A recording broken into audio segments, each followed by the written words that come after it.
الحمد لله نحمده ونستعينه ونستغفره ونعوذ بالله من شرور أنفسنا ومن سيئات أعمالنا من يهده الله فلا مضل له ومن يضلل فلا هادي له وأشهد أن لا إله إلا الله وحده لا شريك له وأشهد أن محمدًا عبده ورسوله أما بعد فإن خير الحديث كتاب الله وخير الهدي هدي محمد صلى الله عليه وسلم وشر الأمور محدثاتها وكل محدثة بدعة وكل بدعة ضلالة وكل ضلالة في النار فأعوذ بالله السميع العليم من الشيطان الرجيم بسم الله الرحمن الرحيم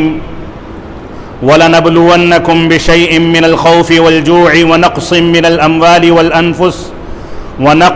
الْأَمْوَالِ وَالْأَنفُسِ وَالثَّمَرَاتِ وَبَشِّرِ الصَّابِرِينَ الَّذِينَ إِذَا أَصَابَتْهُمْ مُصِيبَةٌ قَالُوا إِنَّا لِلَّهِ وَإِنَّا إِلَيْهِ رَاجِعُونَ أُولَئِكَ عَلَيْهِمْ صَلَوَاتٌ مِّن رَّبِّهِمْ وَرَحْمَةٌ وَأُولَئِكَ هُمُ الْمُهْتَدُونَ۔ محترم سامعین کرام، بزرگان دین، نوجوانان ملت اسلامیہ، تقریباً 5 مہینے سے زائد عرصے کے بعد اللہ رب العالمین کی نصرت و توفیق کے نتیجے میں آج ہم اللہ رب العالمین کے گھر میں پھر سے اکٹھا ہونے پر قادر ہوئے ہیں۔ اللہ رب العالمین نے ہمارے کرتوتوں اور ہماری بداعمالیوں، دین سے دوری، قرآن و سنت سے کنارہ کشی اور قرآن و سنت کے خلاف جانے انجانے میں ہماری جانب سے ہونے والے اعمال اور سرزد ہونے والے کرتوتوں کے نتیجے میں جہاں ہم آسانی کے ایام میں مسجدوں کو آباد نہ کر سکے، اللہ رب العالمین کو یاد نہ کر سکے، اللہ رب العالمین سے قربت اختیار نہ کر سکے، اللہ رب العالمین سے رونے اور گڑ گڑانے کا وقت نہ نکال سکے، اللہ رب العالمین نے ساری دنیا کو اس انداز کی وبا میں مبتلا کر دیا کہ یہاں سے لے کر کے مکہ اور مدینہ اور دنیا کے سارے خطوں میں مسلمان چاہنے کے باوجود مسجدوں میں اللہ رب العالمین کو یاد نہ کر سکا۔ یہ ہماری اپنی کمیاں ہیں۔ اللہ رب العالمین نے ہم کو اس فانی دنیا میں،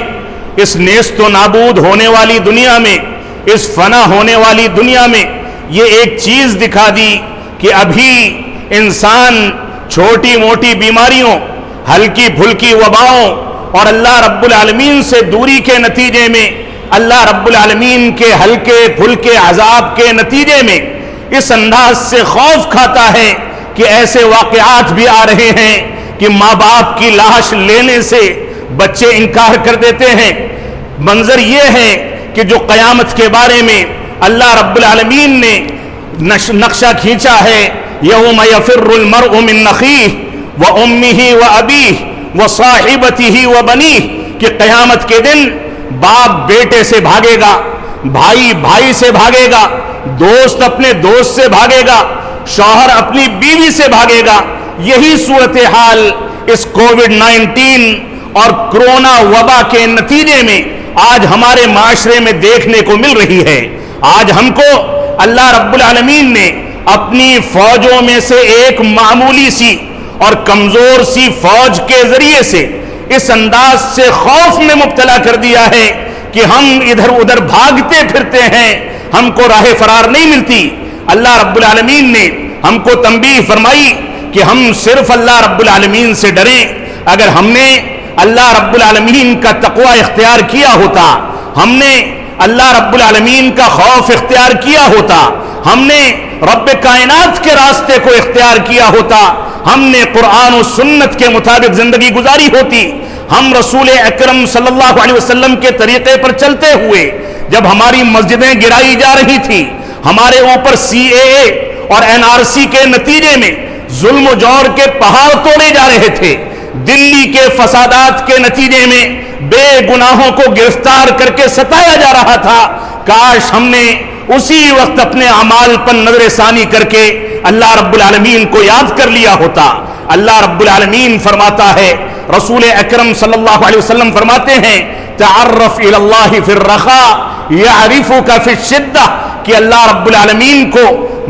آسانی کے ایام میں یاد کرو، اللہ رب العالمین تم کو مشکلات میں یاد رکھے گا۔ صحیح الجامع کی روایت ہے، علامہ البانی رحمۃ اللہ علیہ نے صحیح قرار دیا۔ یہ آج کی نقشہ کھینچنے والی عبارت اور یہ روایت، یہ حدیث جس میں اللہ رب العالمین نے واضح کر دیا کہ آسانی کے ایام جب ہم نرم و گداز بستروں پر سو کر کے،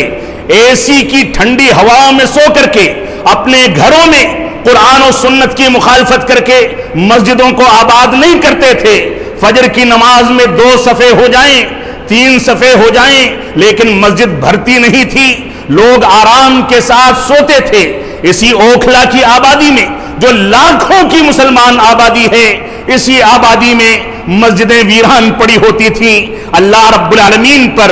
گویا مسلمان احسان کرتا تھا کہ ہفتے میں 1 مرتبہ جمعہ کی نماز میں آ جائے، اور وہ بھی گھڑی دیکھ کر کے آئے کہ اقامت کا وقت قریب ہو گیا ہے۔ اللہ رب العالمین کو یاد کرنے کے لیے بھی اس کی نعمتوں سے فائدہ اٹھایا جائے، اس کی دی ہوئی دولت اور سرمایہ کو اپنی زندگی میں اپنی مرضی سے خرچ کیا جائے، لیکن جہاں شکر گزاری کا تقاضا ہو، جہاں اللہ رب العالمین کو یاد کرنا ہو، وہاں سب سے زیادہ ظلم ہم اپنے نفس پر، اپنے دین پر، اپنے اسلام پر، اللہ رب العالمین کے حقوق پر اور اپنے نبی پر کرتے ہیں۔ جہاں مرضی کے مطابق ہم کو احادیث مل جائیں وہ قابل عمل سمجھی جاتی ہیں، اور جہاں ہماری مرضی ہمارے امام کے فتوے کے خلاف، ہمارے امام کی رائے کے خلاف، ہمارے خطیب کی رائے کے خلاف کوئی حدیث آ جائے تو اس کی توجیہ و تعویل کی جاتی ہے۔ اس سے بڑا ظلم اللہ رب العالمین پر یا رسول اکرم صلی اللہ علیہ وسلم پر اور کیا ہو سکتا ہے؟ ہماری ذمہ داری تھی کہ ہم قرآن و سنت کی جانب رجوع کرتے، یہ ہماری ذمہ داری اب بھی ہے، اور اس 5 مہینے کے عرصے میں اگر ہم نے اپنی دینی زندگی میں یہ انقلاب پیدا نہیں کیا ہے تو ایسی صورت میں کرونا وائرس کوئی بڑی وبا نہیں ہے، کوئی بعید نہیں کہ آسمان سے پتھروں کی بارش برسائی جائے، کوئی بعید نہیں کہ سیلاب اور سونامی میں ہم کو تباہ و برباد کر دیا جائے، کوئی بعید نہیں کہ ہمارے گھروں کے اندر، ہماری 4 دیواریوں میں، ہمارے بچوں میں، ہماری بیویوں میں وبائیں پھیلائی جائیں کہ ایک دوسرے سے ملتے جلتے سارے کے سارے لوگ ہلاک و برباد ہو جائیں۔ دوستو، عزیزو اور ہمارے نوجوان ساتھیوں، یہ موقع ہے اللہ رب العالمین کی جانب رجوع کرنے کا۔ یہ مسجدیں اگر آسانی کے ایام میں ویران رہ سکتی ہیں تو وبا کے ایام میں جو لوگ شور مچاتے ہیں کہ مسجدیں کیوں نہیں کھولی جاتی، جو لوگ شور مچاتے ہیں کہ مسجدوں کو آباد کیوں نہیں کیا جاتا، جو لوگ شور مچاتے ہیں کہ مسجدوں میں ایسا کیوں نہیں کیا جاتا، ویسا کیوں نہیں کیا جاتا، وہ جواب دیں کہ آسانی کے ایام میں انہوں نے مسجدوں کے کتنے حقوق ادا کیے،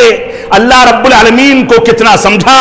اللہ رب العالمین سے کتنی قربت اختیار کی۔ اس 5 مہینے کے ایام میں ہمارے سامنے کون کون سی صورتحال نہیں آئی۔ میں آج کے خطبہ جمعہ میں آپ کے سامنے اسی موضوع پر خطاب کرنا چاہتا ہوں کہ کرونا کی مہاماری میں ہم نے کیا پایا اور کیا کھویا، اور ہماری ذمہ داریاں کیا ہیں، ہمارے اوپر کون سی ذمہ داریاں عائد ہوتی ہیں، ہماری مسئولیت کیا ہے، ہمارے قدم قدم پر ہمارے اوپر کون سی ذمہ داریاں عائد ہوتی ہیں، یہ کون سی سمجھداری ہے کہ ہم کو اپنی خواہشات کی تکمیل کرنی ہو تو حلال و حرام سب کچھ استعمال کر لیں، اور یہ کون سی سمجھداری ہے کہ جب من میں آئے تب اللہ رب العالمین کو یاد کر لیا جائے، سانسیں لی جائیں تو اللہ کی توفیق کے نتیجے میں صاف و شفاف پانی ملے تو اللہ رب العالمین کی توفیق سے ملے، ہم کو جنازے کی چارپائی بھی دستیاب ہو تو اللہ رب العالمین کی توفیق سے دستیاب ہو، ہم چلیں پھریں، گھر تعمیر کریں، ایک دوسرے کو پہچانیں، تجارت کریں، لین دین کریں، سوئیں جاگیں، بیدار ہوں، بچوں کی پیدائش ہو، شادی بیاہ ہو، لین دین ہو، ساری کی ساری چیزوں میں نعمتیں تو اللہ رب العالمین کی یاد کی جاتی ہیں اور استعمال کی جاتی ہیں، لیکن جب رب کائنات کو یاد کرنا ہوتا ہے تو ہم میں کی اکثریت کہتی ہے ابھی تو پوری زندگی پڑی ہے، بڑھاپے میں نمازیں ادا کر لیں گے، پوری زندگی پڑی ہے، بڑھاپے میں تلاوت کر لی جائے گی، پوری زندگی پڑی ہے، آخری عمر میں حج و عمرہ کر لیں گے، اللہ رب العالمین کو یاد کر لیں گے۔ کوئی بتائے کہ اس کورونا کی مہاماری میں کتنے ایسے نوجوان ہیں جو گھروں سے نکلے، اسپتالوں تک گئے اور اسپتالوں میں فوت ہو گئے، چہرہ دیکھنا بھی نصیب نہیں ہوا، جنازہ پڑھنا بھی نصیب نہیں ہوا۔ اس سے زیادہ مشکل حالات اور کیا آ سکتے ہیں اس انسانیت پر؟ اللہ رب العالمین کے حقوق کی حق تلفی کرتے کرتے، اللہ رب العالمین کے حقوق کو نظر انداز کرتے کرتے، اللہ رب العالمین کو بھلاتے بھلاتے، اللہ رب العالمین کے احکامات کو نظر انداز کرتے کرتے ہم نے یہ نوبت اختیار کر لی ہے کہ ہم نہ 5 وقتہ نمازوں کی پابندی کرتے ہیں۔ ان ایام میں ہم کو خالی اوقات ملے، تلاوت کلام پاک کا موقع ملا، رمضان کے ایام آئے چلے گئے، محرم کا مہینہ آیا گزر رہا ہے، ان ایام میں حج بیت اللہ کے ایام آئے، قربانی کے ایام آئے، عید الاضحیٰ کے ایام آئے، شعبان کا مہینہ آیا، شوال کا مہینہ آیا، نہ جانے کون کون سے ایام آئے جن کی فضیلتیں اپنی جگہ پر مسلم ہیں، لیکن آپ بتائیں کہ آپ نے کتنی آفروں سے اور کتنی سہولیات سے، کتنے فضائل سے کتنا فائدہ اٹھایا۔ رمضان میں آپ ایک روٹین کے تحت تراویح کے لیے آ کر کے اللہ رب العالمین کے آگے جھک لیتے تھے، لمبی لمبی تلاوت سن لیتے تھے، وہ ایک روٹین تھا۔ اللہ رب العالمین کو یاد کرنے کی نیت اور وہ اخلاص اگر دیکھا جائے تو اکثریت کے یہاں موجود نہیں تھا، لیکن ان ایام میں ہم کو تنہائی میں تہجد ادا کرنے، تنہائی میں تراویح ادا کرنے، بچوں کی تربیت کرنے، گھروں کے اندر اللہ رب العالمین کے کلام کو آباد کرنے، اللہ رب العالمین کے اسلام کو آباد کرنے اور اس کی تعلیم دینے کا موقع ملا۔ ہم نے کتنا سیکھا، کتنا پایا، کتنا کھویا۔ ہم میں سے کتنے لوگ ایسے تھے جو ان ایام سے پہلے، ان وباؤں سے پہلے جھوٹ بولتے تھے، آج بھی وہ جھوٹ بولتے ہیں، کیا کسی نے جھوٹ کو چھوڑا؟ کتنے ایسے لوگ تھے جو ان وباؤں سے پہلے حرام کھاتے تھے، وباؤں کے بعد کیا انہوں نے حرام کو چھوڑ دیا؟ کتنے ایسے لوگ تھے جو وبا کے آنے سے پہلے اللہ رب العالمین کے دین کی مخالفت کرتے تھے، بدعات کو اختیار کرتے تھے، رسول اکرم صلی اللہ علیہ وسلم کی احادیث مبارکہ سامنے ہونے کے باوجود اس کو نظر انداز کر کے اپنے امام کے مطابق چلتے تھے۔ کتنے ایسے لوگ ہیں جنہوں نے اس خراب عقیدے سے، اس غلط عقیدے سے، اس غلط منہج سے توبہ کر کے قرآن و سنت کی جانب رجوع کیا۔ آپ ایمانداری سے گھر جا کر کے رات کی تنہائی میں اپنی گریبان میں جھانکیں، غور و فکر کریں، تدبر کریں کہ ہم نے کتنا اللہ رب العالمین کو یاد کیا ہے۔ اللہ کے رسول صلی اللہ علیہ وسلم کا فرمان ہے، تعرف الی اللہ فی الرخاء یعرفک فی الشدہ، کہ اللہ رب العالمین کو آسانی کے ایام میں یاد کرو، اللہ رب العالمین تم کو مشکلات کے ایام میں یاد رکھے گا۔ تو میں نے جو آیت کریمہ آپ کے سامنے تلاوت کی ہے، سورہ بقرہ کی آیت نمبر 155 سے لے کر کے 157 تک، اللہ رب العالمین نے ارشاد فرمایا کہ ہم من قریب تم کو آزمائیں گے تھوڑا سا خوف لاحق کر کے۔ یہ تھوڑا سا خوف نہیں ہے، انسان گھر سے نکلتا ہے، انسان اپنی بیوی سے ہاتھ تک نہیں ملانا چاہتا، انسان کی یہ صورتحال ہو گئی اسی خوف کے عالم میں کہ وہ بچوں کے ساتھ چہل نہیں کرتا، ان کے ساتھ کھیلتا کودتا نہیں ہے، پہلے یہ کہتا ہے کہ ہو سکتا ہے کوئی جراثیم میرے کپڑے میں، میرے ہاتھ میں لگا ہو، ایک سینیٹائزر بنا لیا جائے، اس سے ہاتھ کو صاف کر لیا جائے، اور مسلمان یہاں پر جواب دیں کہ یہ سینیٹائزر بنانے والے، اور اسی طریقے سے جواب دیں کہ ان چیزوں کو ایجاد کرنے والے یہ مسلمان ماضی میں ایسے ایسے کارنامے کر گزرے ہیں کہ رہتی دنیا تک ان کی رہنمائی کے بغیر کوئی آگے نہیں بڑھ سکتا۔ لیکن میں پوچھنا چاہوں گا آج کے دور کے مسلمانوں سے کہ آپ تعلیم کے میدان میں کہاں کھڑے ہیں؟ میں پوچھنا چاہوں گا کہ آپ میڈیکل سائنس کے میدان میں کہاں کھڑے ہیں؟ میں پوچھنا چاہوں گا کہ آپ سائنس کے میدان میں کہاں کھڑے ہیں؟ اگر مسلمانوں کے گھروں میں کوئی ولادت ہوتی ہے تو کسی لیڈی ڈاکٹر کو تلاش کرنے کے لیے کسی غیر کے اسپتال پر جا کر کے بھیک مانگنی پڑتی ہے۔ آج مسلمان کورونا کا شکار ہوتا ہے تو مسلمانوں کو غیروں کے حوالے کر کے ہم کو ہر وقت یہ خوف لاحق کرنا پڑتا ہے کہ پتہ نہیں وہ زندہ واپس آئے گا یا مردہ واپس آئے گا۔ مسلمان اگر محنت کرتے، اپنے مال و دولت کو، اللہ رب العالمین کی نعمتوں کو اس کے راستے میں خرچ کرتے، خدمت خلق کے جذبے سے ان چیزوں کو استعمال کرتے، مسلمانوں، غیر مسلموں، اسلام دشمنوں اور ساری کی ساری مخلوقات کے لیے خدمت خلق کے جذبے سے اگر وہ اپنے جذباتی انداز میں نکل کر کے خدمت خلق کو انجام دیتے تو آج مسلمانوں کے لیے قسم پرسی کا یہ عالم نہ ہوتا، خوف کا یہ عالم نہ ہوتا۔ اللہ رب العالمین نے فرمایا ہم تم کو آزمائیں گے، تھوڑے بہت خوف کے ذریعے، بھوک کے ذریعے، مال کو کم کر کے، اسی طریقے سے جانوں کو ہلاک کر کے لوگ مرنے لگیں گے، اور پھلوں کی اور روزی روٹی کی کمی کے ذریعے تم کو آزمائیں گے۔ ایسی صورت میں اللہ رب العالمین نے فرما دیا وَبَشِّرِ الصَّابِرِينَ، صبر کرنے والوں کے لیے بشارت ہے۔ الَّذِينَ إِذَا أَصَابَتْهُمْ مُصِيبَةٌ، جن کو جب مشکل لاحق ہوتی ہے تو کہتے ہیں اِنَّا لِلَّهِ وَإِنَّا إِلَيْهِ رَاجِعُونَ، کہ ہم اللہ رب العالمین کے لیے ہیں اور اسی کی جانب لوٹائے جانے والے ہیں۔ اور رسول اکرم صلی اللہ علیہ وسلم نے یہی فرمایا کہ اس مومن کا معاملہ بڑا عجیب و غریب ہے، جب اس کو کوئی خوشی لاحق ہوتی ہے تو اللہ رب العالمین کا شکر ادا کرتا ہے، فَكَانَ خَيْرًا لَهُ، تو یہ چیز اس کے لیے خیر و برکت کا اور ثواب کا باعث ہوتی ہے۔ وَإِنَّ صَابَتْهُ ضَرًّا فَصَبَرَ، اور اگر اس کو کوئی مشکل لاحق ہوتی ہے تو صبر کرتا ہے، فَكَانَ خَيْرًا لَهُ، تو یہ صبر کرنا بھی اس کے لیے باعث برکت اور باعث خیر ہوتا ہے، باعث ثواب ہوتا ہے، باعث اجر ہوتا ہے۔ یہ مسلمان کی شان ہے، لیکن شرط یہ ہے کہ ہم مسلمان بن کر کے ثابت کریں کہ ہم سچے مسلمان ہیں، ہم 5 وقتہ نمازوں کی پابندی کرتے ہیں، یہ ثابت کریں کہ ہم حلال و حرام میں تمیز کرتے ہیں، یہ ثابت کریں کہ ہمارے گھرانوں میں سیرت رسول کا مطالعہ ہوتا ہے، دوسری فضائل کی کتابوں کا نہیں۔ ہم یہ ثابت کریں کہ ہمارے گھرانوں میں قرآن مجید کا مطالعہ ہوتا ہے، خرافات کا مطالعہ نہیں کیا جاتا۔ ہم کو یہ ثابت کرنا ہوگا۔ معاف فرمائیں گے، الفاظ کہیں سخت ہو سکتے ہیں لیکن یہ دل کے جذبات ہیں، اگر ان جذبات کی قدر نہ کی گئی تو اللہ رب العالمین ہم کو معاف کرنے والا نہیں ہے۔ تو اللہ رب العالمین نے فرمایا ان کو جب مشکل لاحق ہوتی ہے تو کہتے ہیں ہم اللہ رب العالمین کے لیے ہیں اور اللہ رب العالمین کی جانب لوٹائے جانے والے ہیں، اسی کی جانب جانے والے ہیں۔ 1 سال کی زندگی ملے،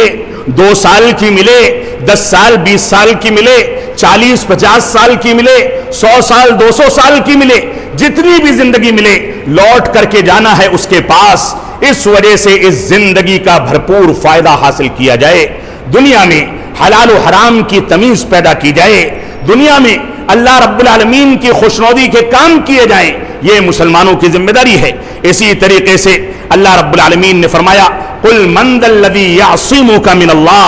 إِنْ أَرَادَ بِكُمْ سُوءًا أَوْ أَرَادَ بِكُمْ رَحْمَةً، سورہ احزاب کی آیت کریمہ ہے۔ اللہ رب العالمین نے فرمایا کہ اللہ کے نبی صلی اللہ علیہ وسلم آپ کہہ دیجئے کہ اگر اللہ رب العالمین تم کو کسی مشکل میں ڈالنا چاہے یا کسی آسانی میں تم کو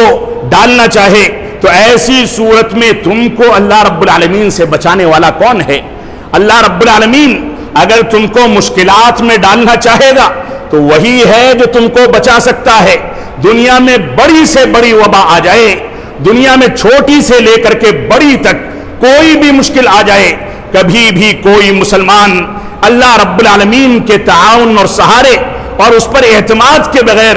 کبھی کامیاب نہیں ہو سکتا ہے۔ یہ مسلمان کی ذمہ داری ہے۔ اور اللہ کے نبی صلی اللہ علیہ وسلم نے فرمایا، ابن عباس رضی اللہ تعالیٰ عنہما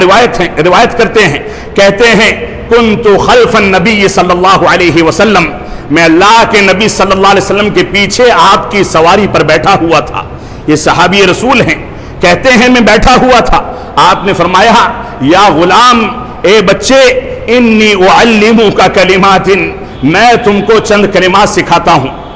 میں تم کو چند کلمات سکھاتا ہوں، ان کو سیکھ لو، اپنی گھٹیوں میں بیٹھا لو اور سمجھ لو کہ دنیا کے اندر یہ اعتماد اگر تمہارے اندر پیدا ہو گیا تو ایسی صورت میں دنیا میں بڑی سے بڑی طاقت سے تمہارا مقابلہ ہو جائے تم ناکام نہیں ہو سکتے، ہمیشہ کامیاب رہو گے۔ فرمایا احفظ اللہ یحفظک، اللہ رب العالمین کی حفاظت کرو، اس کے دین کی حفاظت کرو، اللہ رب العالمین تمہاری حفاظت فرمائے گا۔ احفظ اللہ تجدہ تجاہک، اللہ رب العالمین کے دین کی، اس کے احکامات کی، اس نے جو کچھ ہم کو حکم دیا ہے ان چیزوں کی حفاظت کرو، اللہ رب العالمین کو اپنے سامنے پاؤ گے، تمہارا مدد کرنے والا، تمہاری نصرت کرنے والا، تم کو سہارا دینے والا اللہ رب العالمین تمہارے سامنے ملے گا۔ اور اس کے بعد فرمایا اذا سألت فاسأل اللہ، جب سوال کرو تو کسی قبر والے، کسی اجمیری یا نظام الدین کے پاس جا کر کے نہ کرو، بلکہ اللہ رب العالمین سے کرو، جس اللہ رب العالمین نے اجمیر کی درگاہ والے کو بھی پیدا کیا، نظام الدین والے کو بھی پیدا کیا، بغدادی کو بھی پیدا کیا، ساری کائنات کو پیدا کیا۔ فرمایا اذا سألت فاسأل اللہ، جب سوال کرو تو اللہ رب العالمین سے کرو، وَإِذَا اسْتَعَنْتَ فَاسْتَعِنْ بِاللَّهِ، اور جب تم مدد طلب کرو تو صرف اور صرف اللہ رب العالمین سے کرو۔ اور سن لو، اس بات کو کان کھول کر کے اپنے ذہن و دماغ میں بیٹھا لو کہ اگر ساری دنیا، ساری کی ساری قومیں اس بات پر اتفاق کر لیں کہ تم کو کوئی نفع پہنچا دیں تو لم ینفعوک، تم کو نفع نہیں پہنچا سکتی الا یہ کہ اللہ رب العالمین نے تمہارے مقدر میں کوئی فائدہ اور نفع لکھ دیا ہو۔ اور سن لو، اگر ساری کی ساری قومیں اور امتیں، تمہارے دشمنان اسلام، سیاست کھیلنے والے، غلط پروپیگنڈا کرنے والے، نیوز چینل والے، جھوٹ کا پروپیگنڈا کرنے والے، جھوٹ کو پھیلانے والے، دن کو رات اور رات کو دن قرار دینے والے، اگر سارے کے سارے جمع ہو جائیں اور تم کو نقصان پہنچانا چاہیں تو نقصان نہیں پہنچا سکتے الا یہ کہ اللہ رب العالمین نے تمہارے مقدر میں نقصان کو لکھ دیا ہو۔ یہ ترمذی کی صحیح روایت ہے۔ میں اختصار کرتے ہوئے تاکہ خطبہ وقت پر ختم ہو جائے آگے بڑھنا چاہوں گا، باتیں بہت ساری ہیں، جذبات بہت سارے ہیں، اللہ رب العالمین ہم کو ان کے مطابق زندگی کو ڈھالنے کی توفیق عطا فرمائے۔ آپ دیکھیں سی اے کا مسئلہ تھما نہیں تھا، این آر سی کا مسئلہ تھما نہیں تھا، بے گناہوں کو گرفتار کیا جا رہا تھا، مسلمان اپنے حق کو مانگنے کے لیے سڑکوں پر اتر آئے تھے، بھیڑ نے سارے ہندوستان کو، پوری دنیا کے اندر ہلا کر کے رکھ دیا تھا۔ اسی کے چلتے کرونا وائرس سے جوجھنے کے نتیجے میں ساری دنیا تتر بتر ہو گئی، حرمین خالی ہو گئے، ائمے حرمین تک مجبور ہو گئے، ہم سارے کے سارے لوگ مجبور ہو گئے، مسجدوں میں تالے لگا دیے گئے اور گھروں کے اندر لوگوں کو محصور کر دیا گیا، لوگ پیدل چل چل کے ان کے پیروں میں چھالے پڑنے لگے۔ کتنے لوگ ایسے تھے ہمارے ملک کی غلط پالیسی کے نتیجے میں بھوک سے مر گئے اور مر رہے ہیں، کتنے لوگ ایسے تھے جن کو کھانا نصیب نہیں ہو سکا، کتنے لوگ ایسے تھے جن کو وقت پر پانی نصیب نہیں ہو سکا، وہ سارے کے سارے حالات ہم نے دیکھے۔ اسی دوران رمضان کا مبارک مہینہ آیا، اسی دوران حج بیت اللہ کا موقع آیا، لیکن ہم حج سے بھی محروم کر دیے گئے۔ اسی دوران عید الاضحیٰ کی قربانیاں ہوئیں، عید الفطر کی خوشیاں منائی گئیں، اسی دوران کئی سارے جمعہ گزرے، کئی سارے ایام جن کی فضیلت ہے وہ گزرے، لیکن ہم مجبور ہو کر کے گھروں کے اندر دو چار لوگوں کے ساتھ محصور ہو کر کے ان چیزوں کو یاد کرنے اگر توفیق ہوئی تو مجبور ہوئے، اور بہت سے لوگ ویسے ہی گزر گئے، ان کو خبر ہی نہیں ہو سکی کہ کون سے ایام چل رہے ہیں، ہماری ذمہ داریاں کیا ہیں۔ یہ سارے کے سارے ایام ہم نے دیکھے، ہم نے خالی وقت پایا لیکن اس سے فائدہ نہیں اٹھایا۔ آپ دیکھیں انہی ایام میں تبلیغی جماعت پر جس انداز سے دھاوا بول کر کے میڈیا نے اور وقت کے دجالوں نے جس انداز سے ناانصافی کے فیصلے کیے اور اس کے بعد عدالتوں سے ان کے حق میں فیصلہ آیا، وہ پوری کی پوری داستان ہمارے سامنے ہے۔ ان کی بدعات کے نتیجے میں، دین کے غلط نظریات کے نتیجے میں ہم ان سے اختلاف رکھتے ہیں اور ہم کو اختلاف رکھنے کا پورا حق ہے، لیکن قرآن و سنت پر سارے کے سارے مسلمانوں کو ایک پلیٹ فارم پر جمع کرنے کی ضرورت ہے، اور اس بات کی ضرورت ہے کہ ہم اپنے مسلمان بھائیوں کی کمیوں، ان کی بدعات اور ان کی خرافات، ان کی کوتاہیوں کے باوجود ان کو سمجھا بجھا کر کے کسی طریقے سے اسلام کے راستے پر لے کر کے چلیں، تاکہ اتحاد و اتفاق کا ایک سما بنا رہے۔ تبلیغی جماعت پر جو پہاڑ توڑے گئے ظلم و جور کے، وہ ہمارے سامنے ہیں۔ آپ دیکھیں بھوک سے چلنے والے، پیدل چلنے والے، کتنے لوگ پیدل چلتے چلتے مر گئے، گاڑیوں نے ان کو کچل ڈالا۔ کتنے لوگ بھوک برداشت نہ کر سکے اور گاڑیوں نے، اور بھوک کے نتیجے میں وہ سارے کے سارے لوگ مر گئے، لیکن میڈیا کو یہ مدے نظر نہیں آئے۔ کوئی ایسا غریب نظر نہیں آیا جس کا انٹرویو لے کر کے اس کی تکلیفیں ہم تک پہنچائی جاتی۔ میڈیا کو کچھ نظر نہیں آیا۔ آپ دیکھیں قیمتیں بڑھا بڑھا کر کے لوگوں نے سامان بیچا، غریبوں کے پیٹوں پر لاتیں ماری گئیں، غریبوں کو ستایا گیا، غریبوں کو بھوکے مرنے پر مجبور کیا گیا۔ کوئی میڈیا نکل کر کے نہیں آیا کہ یہ نظام کے، ملک کے مزاج کے اور ملک کی تہذیب کے خلاف ہے، لہذا اس کو نہیں چلنے دیا جائے گا۔ لیکن یہ ساری کی ساری حرکتیں ہوتی رہی۔ آپ دیکھیں ظلم و جور بڑھا،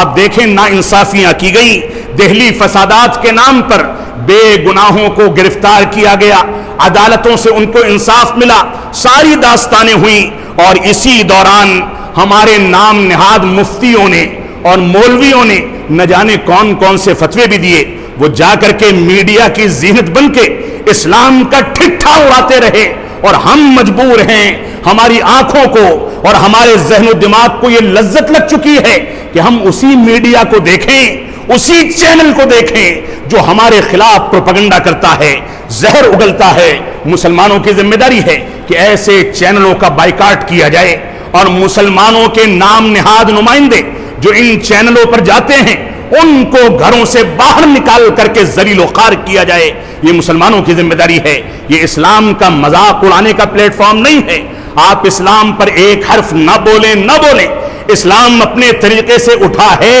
اٹھتا رہے گا۔ اسلام اپنے طریقے سے متعارف ہوا ہے، متعارف ہوتا رہے گا۔ یہ میڈیا کا محتاج نہیں ہے، اس وجہ سے ہم اس کا مکمل بائیکاٹ کر کے چلیں۔ ان نام نہاد مولویوں نے یہاں تک فتویٰ دیا کہ عید الاضحیٰ اور عید الفطر کی آن لائن نماز پڑھی جائے۔ رامپور سے ایک مفتی اٹھتا ہے، ایک لکھنؤ سے اٹھتا ہے، نام لوں گا تو فضول میں بوال کھڑا ہوگا اور میری زبان خراب ہوگی۔ وہاں نکل کر کے وہ لوگ فتویٰ دیتے ہیں کہ عید کی آن لائن نماز پڑھی جائے، لاکھوں لوگ ساری دنیا سے شامل ہوں۔ میں پوچھنا چاہوں گا، کیا کسی آن لائن چینل پر آپ جنت کے مستحق ہونا بھی قرار پانے کو پسند کریں گے؟ کیا آپ کے لیے اتنا فیصلہ کر دیا جائے کہ آپ آن لائن جنتی ہو جائیں، جنت سے محروم کر دیے جائیں؟ یہ شریعت کے ساتھ کھلواڑ ہے جو ہمارے مولویوں نے اور نام نہاد مفتیوں نے امت اسلامیہ کے سامنے چھیڑ کر کے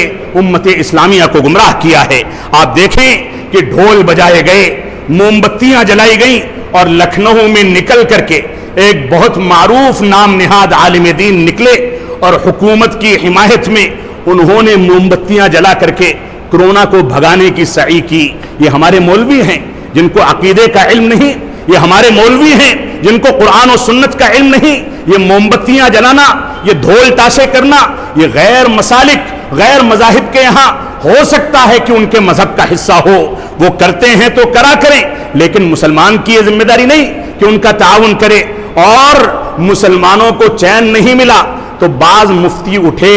انہوں نے کہا کہ روزانہ رات کے 10 بجے اپنی بالکنی اور گیلری پر نکل کر کے اذانیں دی جائیں، کرونا بھاگ جائے گا۔ نعوذ باللہ من ذالک۔ بدعات کو کرنے سے مصیبتیں آتی ہیں، بھاگتی نہیں ہیں۔ ہماری ذمہ داری ہے کہ ہم قرآن و سنت کے مطابق زندگی ڈھالیں۔ کرونا کے علاوہ افریقی ممالک میں، پاکستان میں، ہندوستان میں بے شمار مقامات پر سیلاب کی مہاماری ہے، لوگ ڈوب ڈوب کر کے ہلاک ہو رہے ہیں، ان کے مکانات تباہ و برباد ہو رہے ہیں۔ میڈیا کو یہ نہیں دکھتا۔ ہماری ذمہ داری ہے کہ ہم اللہ رب العالمین سے دعا کریں کہ اللہ رب العالمین ہم کو قرآن و سنت کی جانب رجوع کرنے اور غریبوں اور مسکینوں کا خیال کرنے کی توفیق عطا فرمائے، چاہے وہ مسکین اور غریب دوسرے مذاہب کے ہوں، جو مر رہے ہیں، جو پریشان حال ہیں، جن کا کوئی پرسان حال نہیں، نہ حکومتیں ان کو پوچھتی ہیں، نہ میڈیا ان کو پوچھتا ہے، نہ کوئی ان کو پوچھتا ہے۔ یہ مسلمانوں کی ذمہ داری ہے کہ مسلمان خدمت خلق کے جذبے سے نکلے، ان کی خدمات انجام دے۔ اللہ رب العالمین ہم کو ان باتوں کی توفیق عطا فرمائے۔ بارک اللہ لنا ولکم فی القرآن المجید ونفعنی وإیاکم بالآیات والذکر الحمید، انہ تعالی جواد کریم ملک بر الرؤوف الرحیم۔